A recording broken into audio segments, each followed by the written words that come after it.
St Mary's Church, East Knoyle, is on the western side of Wiltshire. It has possible Saxon origins.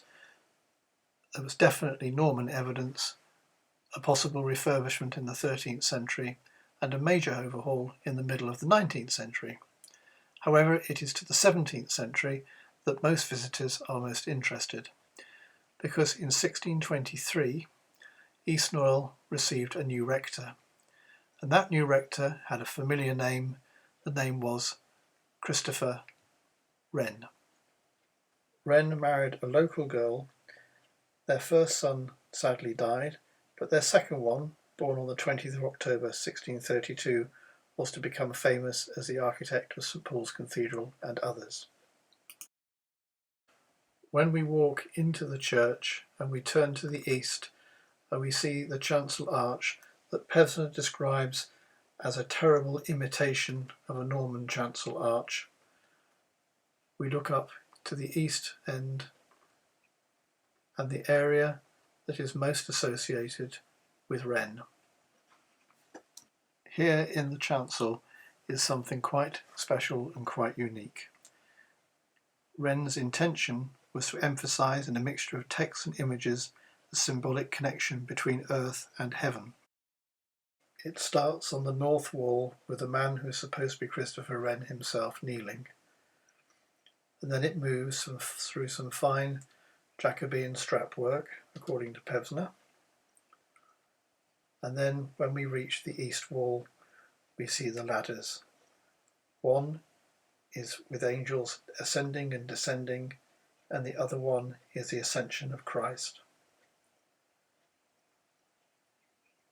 And then on the south wall, we see the sacrifice of Isaac.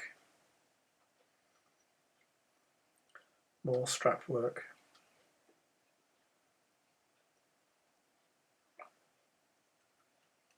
And a window by Willamant.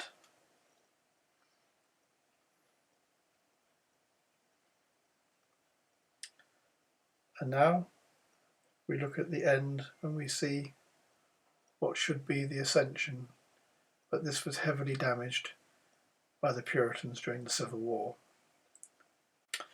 Wren had been a royalist during the English Civil Wars, and perhaps it wasn't too surprising that he found himself before the Fulston Commission sitting at Longford Castle near Salisbury, accused of heretical ways.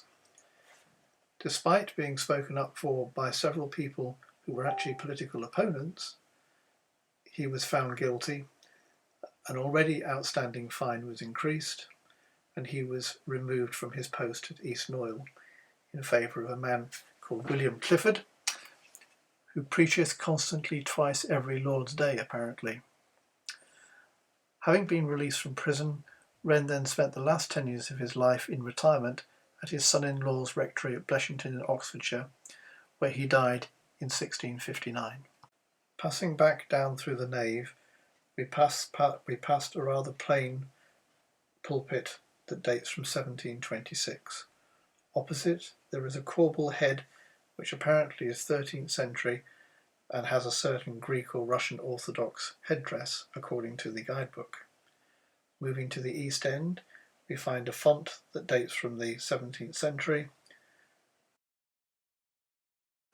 Looking up, we see the ceiling in the tower, which dates from somewhere around about 1450.